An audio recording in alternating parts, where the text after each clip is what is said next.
Welcome to Kim Talks Resilience, where we share stories of insight and inspiration in life, love, and business with resilient women from around the world. Speaking with authors, entrepreneurs, founders, and coaches to learn their strategies for a more resilient life so we can all build the life we love. I'm your host, Kim Hayden.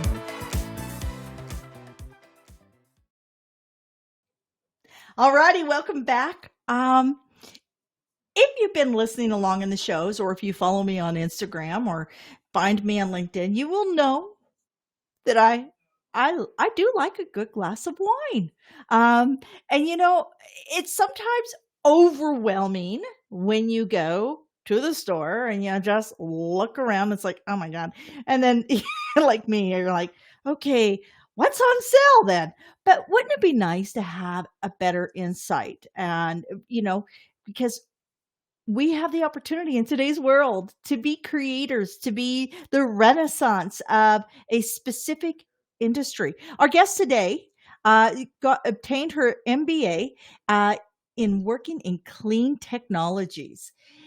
Alleah started Bliss Wine Imparts, a company specializing in organic wine. Alleah's strategy was to dismiss everything she learned while studying business and instead intentionally manage her thoughts and emotions as a way to foster inspired actions.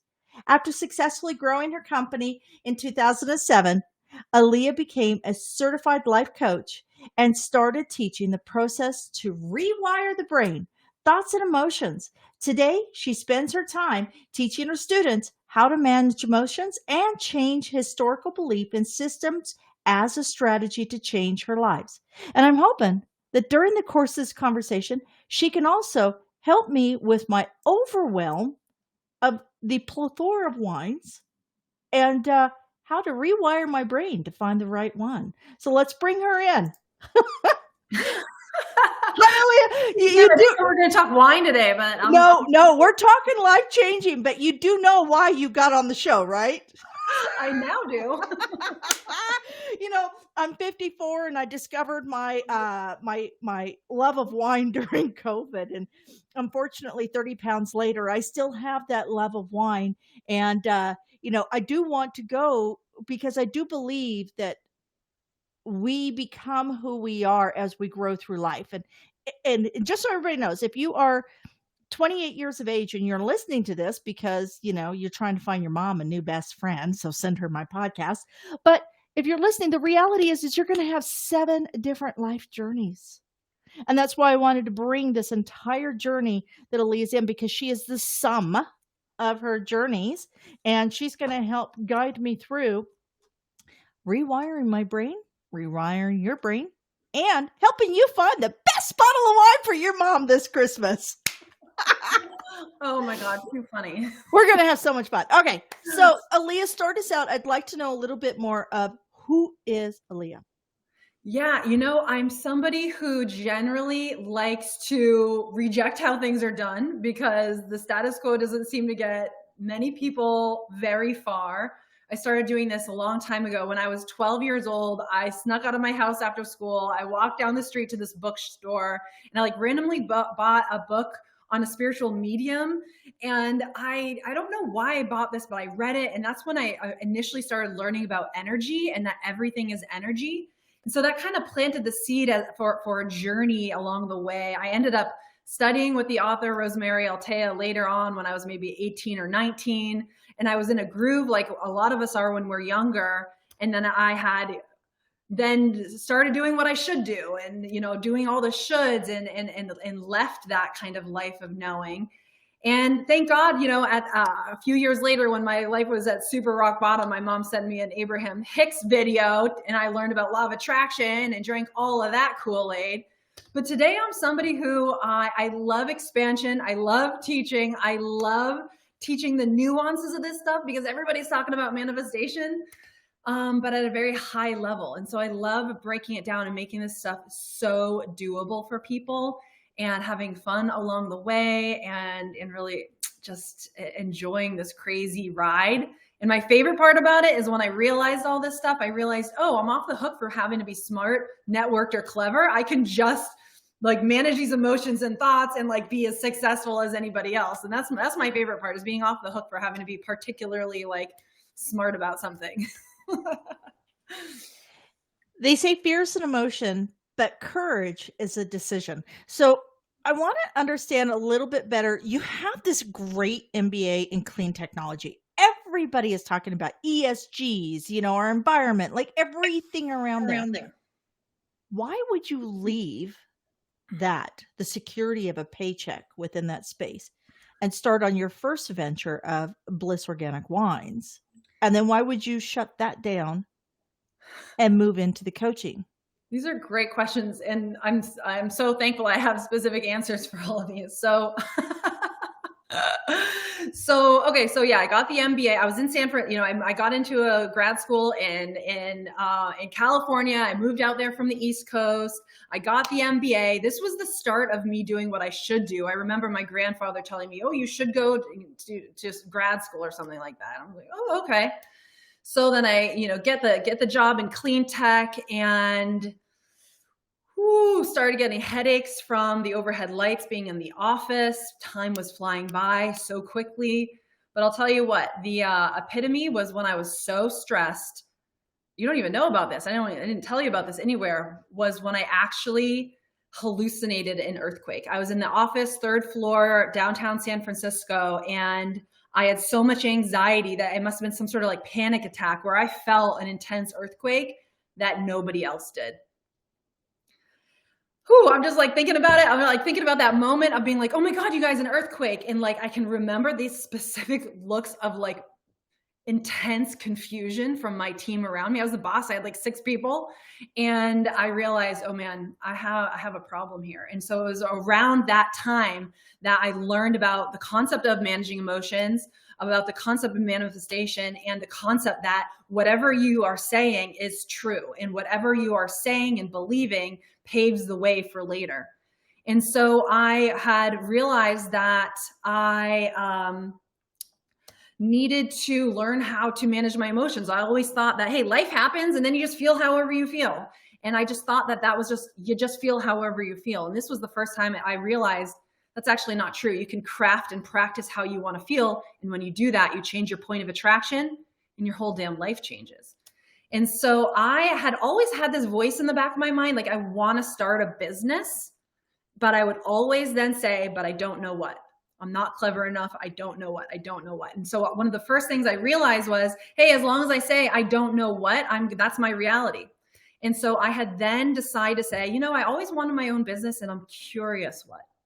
And so when I made that decision, whenever I would go to say, I don't know what, I would switch it to, no, I'm curious what. And I did that for about 6 months. And then I was drinking a glass of wine because I'm in the Bay Area, right? So, I know nothing about wine at the time. I know Sauvignon Blanc kind of tastes like lemons. That's it.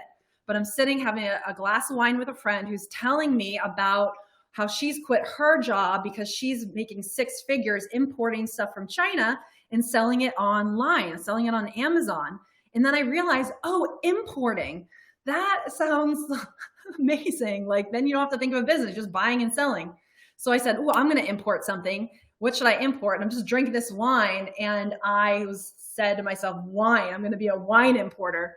And it was just like this moment of clarity, crystal clear. I absolutely knew that I was going to do this. It didn't matter to me how crazy it sounded, but I also know I only was able to manifest and experience this level of crystal clarity because I was not blocking it from saying, I don't know. I had been practicing an energy of curiosity, and that idea came to me.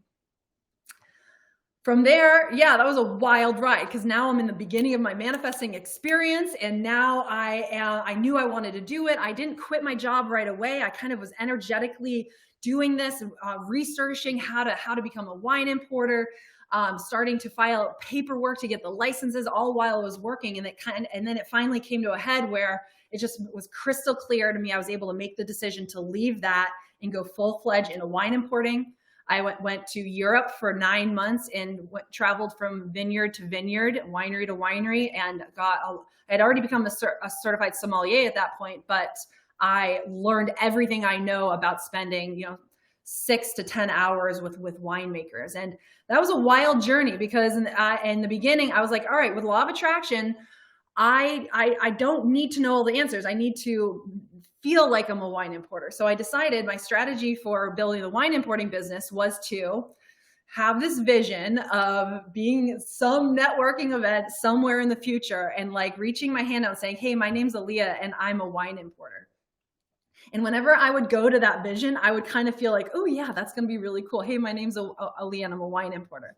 And you can see like, when I would say this, I found something that I could say that would put me in the energy of that. And I just became relentlessly addicted to saying this and reminding myself of this energy. And so next thing you know, I'm finding amazing wines. Nobody else has found these wines. Doing this, I came back. Next thing you know, I'm selling my first wine in San Francisco and then expanding into other states. And then next thing you know, right? And then I had a lot of growth, but I wanted to start the wine importing business also because I was too stressed out working and I wasn't happy. But because I only manifested becoming a wine importer, I happened to only manifest becoming a wine importer. So all my problems were magnified. And then finally I realized if I want to manifest wealth and abundance, I need to manifest wealth and abundance. If I want to manifest ease, I need to manifest ease. If I want to manifest, whatever it is, I need to not assume that manifesting a business will solve that. I need to go straight to the energetic source and work on the energy of abundance, work on the energy of ease.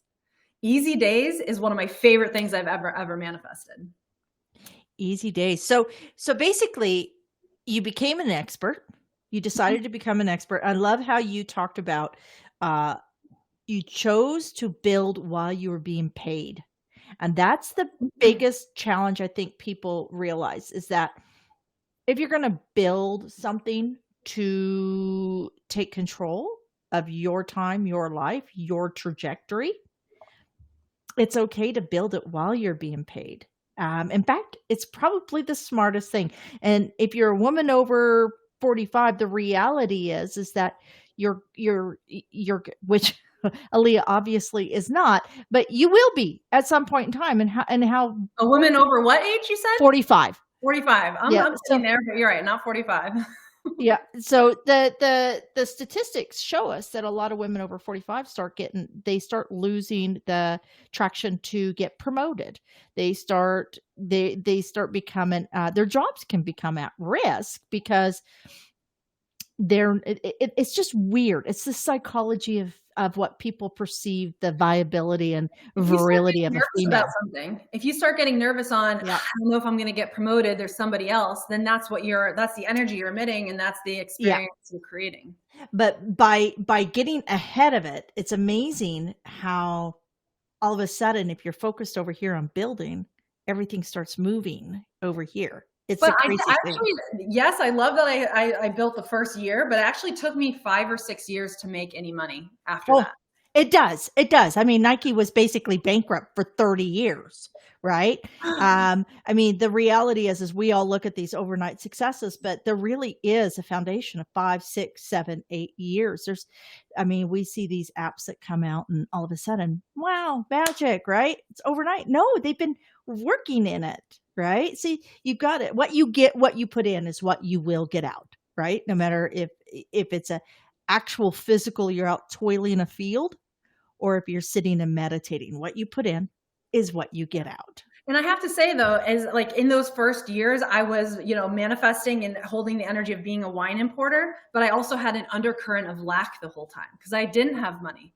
And so I'm doing all of this action-oriented work with an energy of not enough money.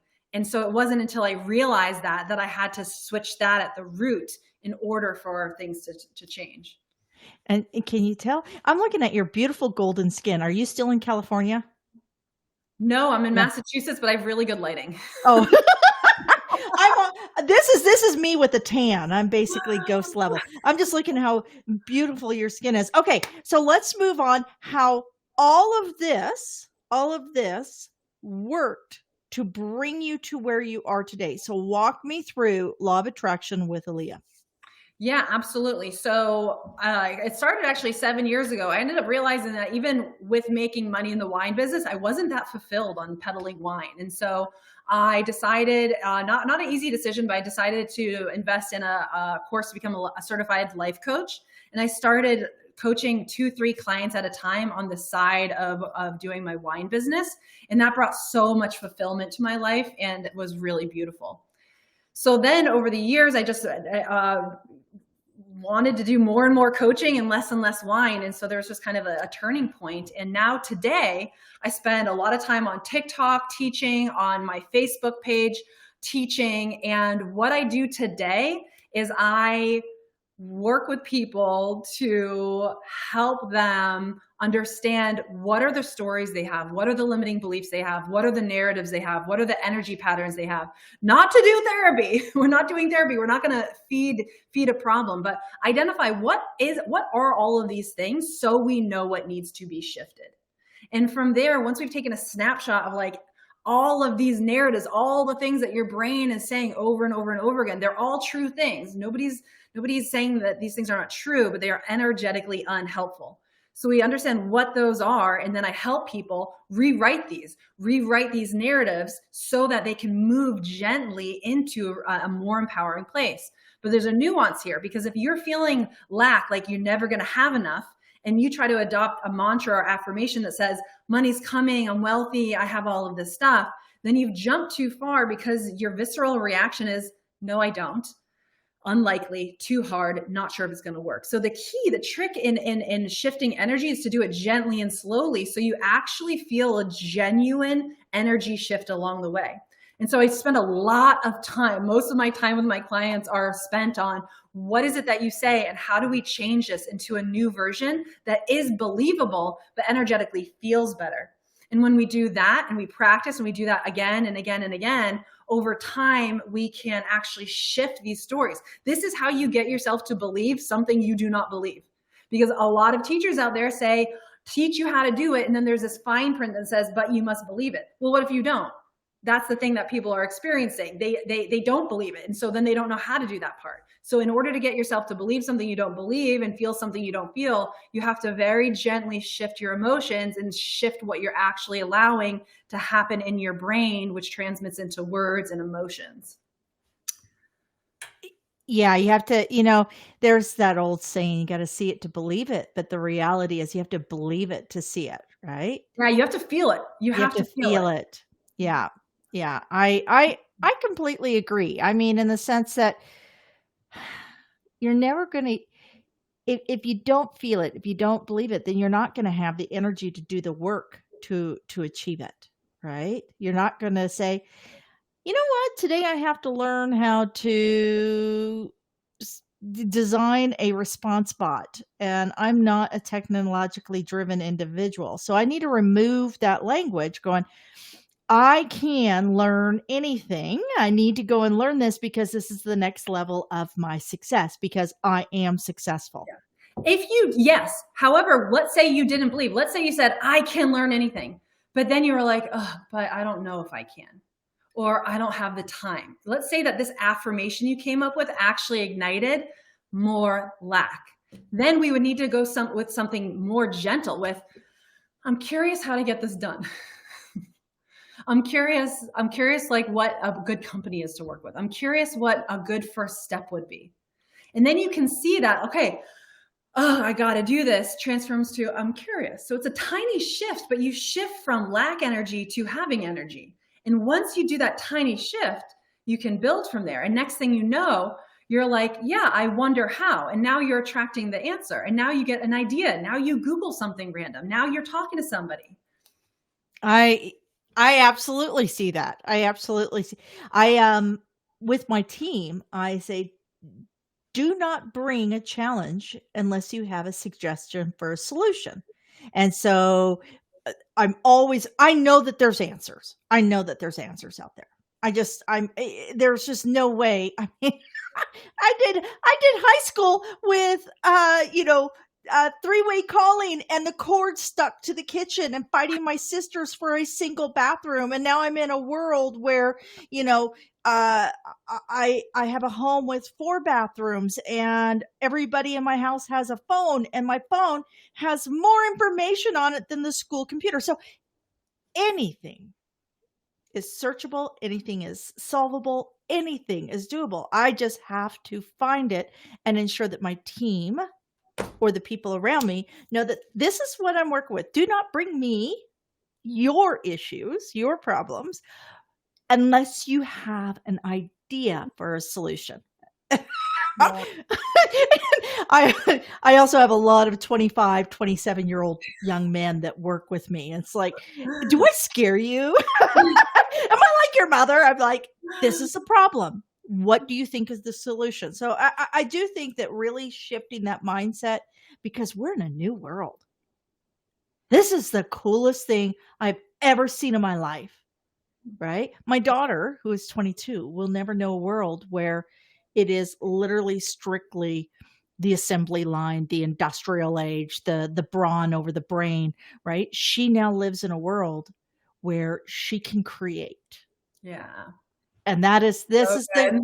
this is the coolest thing. This is the coolest thing. And I love how we can create and rewrite our storyline from a clean technology to a sommelier to an inspiration for others. For that what would that be? Womanifestation,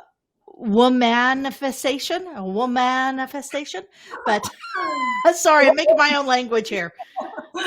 So walk me through. I want to know a little bit about your greatest story of resilience, a struggle that you were faced with, and you would not be here talking on this podcast if you had not created your way through, manifested your way through. Yeah. So I'm thinking, so what this brings me back to is 3 or 4 years into learning about law of attraction, I was just like so many of you guys out there, right? I just became addicted to watching the YouTube clips, watching the little clips of inspiration, watching Abraham Hicks videos, and I would consume it all day long. I'd watch it all day in the morning, all day in the evening. And this started about 12 years ago. So I'm looking at the first like maybe 3 years of this process. So I was just consuming the information because I was just trying to get every nuance, hours a day listening to this stuff. And I sounded pretty good, Kim. Like people thought I was a teacher, right? And I wasn't coaching. I wasn't even thinking about it, but everywhere I went, people wanted to talk about it. And I sounded really, really, really, really good. But I hadn't done the big stuff yet. I all I had really done was try to generally be positive. I had done the switching from saying, I don't know what, to I'm curious. I would catch some chronic thoughts and then switch them out. And so all I was really manifesting at this time was like generally feeling better and generally having a little bit of clarity. But I had not manifested the money. I had not manifested the big business. I had not manifested the next level of my relationships. I had not manifested the body yet, right? So I remember sitting at my desk, basically being like, Alleah, why are you not doing it? And I'm like smiling right now, but I think I actually smacked myself in the face. I was ashamed that I sounded like a teacher but wasn't doing it. I was really frustrated with myself because I knew everything. I was like, why am I not doing it? What? I know it. Why can I feel like I know what to do and like I don't know what to do at the same time? Okay. Like I was like, and so I was like, okay, that's it. That's it. That's it. That's it. I am not standing up. I'm not getting out of my desk until I do this. So I'm like, all right, what am I supposed to do? And I'm thinking to myself, all right, Abraham Hicks says you can't have a new life by telling an old story. I'm like, okay, so what does that mean? I guess I need to know what my story is. So I got out a piece of paper and I just started writing down the stuff I would say.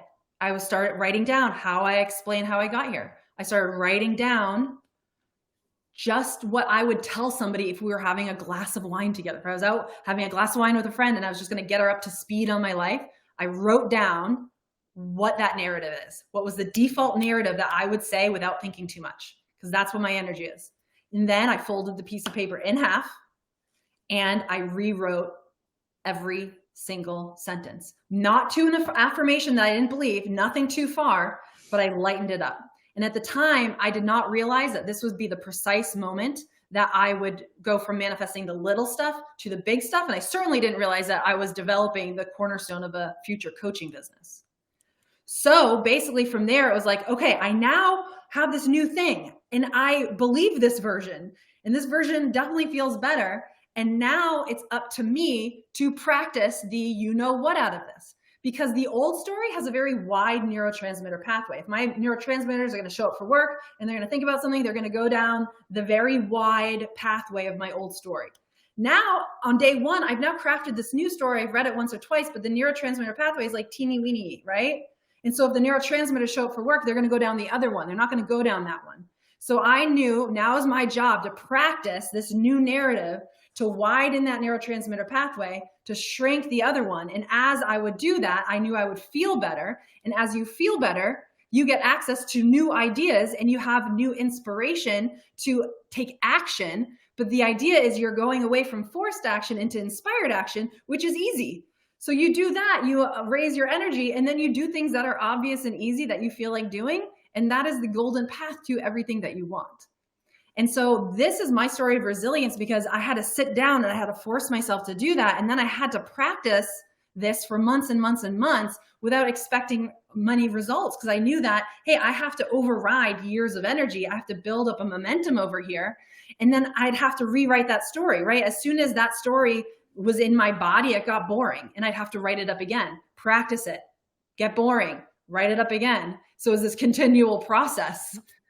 And that was just this battle of the brain to craft and feel energy when there's no reason to. But when you do that, things start to change. That is so basically 2 steps to rewrite your narrative in inspired actions. Basically, that's sit down, write the narrative, fold that paper in half, rewrite it. Yeah. And then just say it over and over and over. And that becomes the new narrative. I love that. I love that. By themselves. They can do this by themselves. Yeah, this is what so I do with easy. people, but people can do this by themselves too. Absolutely. Yeah. It just gets you started. Mm-hmm. It just gets you started. I love that. All right. We're going to talk quickly books that you love. This is the one you sent. And I have to tell you, you're the first one to send this book. And I love it. It's hilarious. And it all says pink. And I love pink. So why this book? So tell us a little bit about it. Okay, well, obviously I've said that I don't know her and I don't know her background, but I read this book and I was like, oh man, this is speaking my language. Like it was very obvious to me that there's a very good chance that like she got all of her material from Abraham Hicks, who's the teacher that I've learned this stuff from. And so I love this book because she swears a lot. It's super actionable and it doesn't add anything weird to the manifesting space. It's not, it's law of attraction is just a simple thing where like energy attracts like energy. And this book, for me, everything she says in there is in line with my understanding of it without adding a bunch of other woo-woo stuff to it. So it's really crisp, clear. It's fun. And it's not that I learned new things from reading it, but it was like in reading it, you have this focused, space. It's almost meditative. Like if you read the book for 20 minutes, you're kind of in like really high alignment for 20 minutes. So I think even if you are like, have a low amount of experience, this is going to tell you precisely how to get started. But even if you are experienced, it's like a great way to focus energy on abundance, which it doesn't matter how much money you have manifested. As soon as you achieve that, that's boring and you want more. So it's like you're always going for more. And so I don't care how rich you are, there's always abundance work to do, because abundance work is appreciating and loving and focusing that love and appreciation on the so muchness of life, which includes many things, including money. And if you're just listening to this podcast, like 71% of our audience here, that's Amanda Francis's book, Rich as F. So it's the full word, but we're not saying that on this podcast, so we don't want Spotify to get mad at us. But Amanda Francis's, and you'll see as soon as you see that cover why I thought this is awesome. She's got a glass of champagne. She's in a beautiful, like, sculpted ceramic tub filled with money, but and it has a pink overlay. So it's just a really, actually a very beautiful cover. So do check that out, because I'm guessing that's going to be a great companion piece when Alleah gets her book out. So that would, eventually you will. See, every great mind has a book within them. Share with us where we can find you, Alleah. Absolutely. So you can see down at the bottom there that I'm most active on TikTok. And so that name is Law of Attraction _Alleah. I'm making videos almost every day, but I also post long format lessons and posts on my Facebook page, which is just Alleah F. All right. And Alleah, just so you know, if you're listening, it is Alleah, Alleah. And we will have all of that in the show notes, I promise. So you can actually follow up with Alleah. And Alleah, if they're going to your website, do you have any kind of engagement opportunities? Are there any downloadables or resources? Yeah, there's a getting started cheat sheet that they can sign up for. And if you actually go to the TikTok, the link in that bio brings them to a beautiful meditation that I have recorded for people on financial abundance. And it's more of a guided energy shifting session on the foundation energy for abundance. So I would say that would be my number one star, is to go to the TikTok. You don't have to have a TikTok account to go and find me. And then you just go to the bio, grab the meditation. You'll get it in an email. You'll be in my circle. So that's a fantastic start.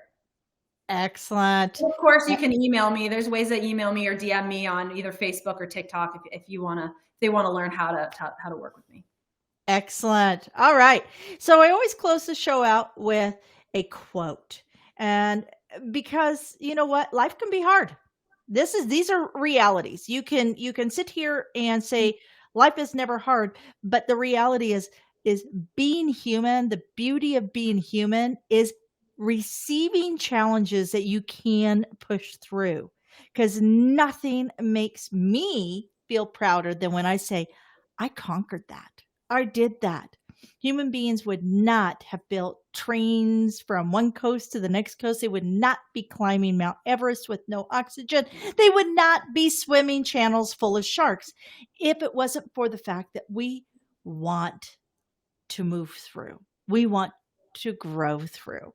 So, Alleah, walk us through your quote that you want to share in case somebody is having a hard day today and they need that support to be able to just push through. Yeah, absolutely.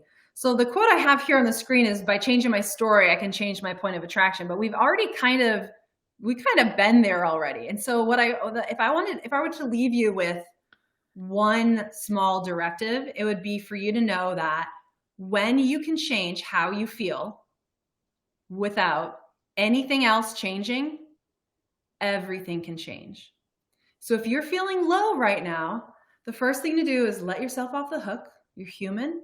Take a deep breath in and realize that your only prerogative right now is to try to wiggle into a place where you feel 5% better, just a little bit.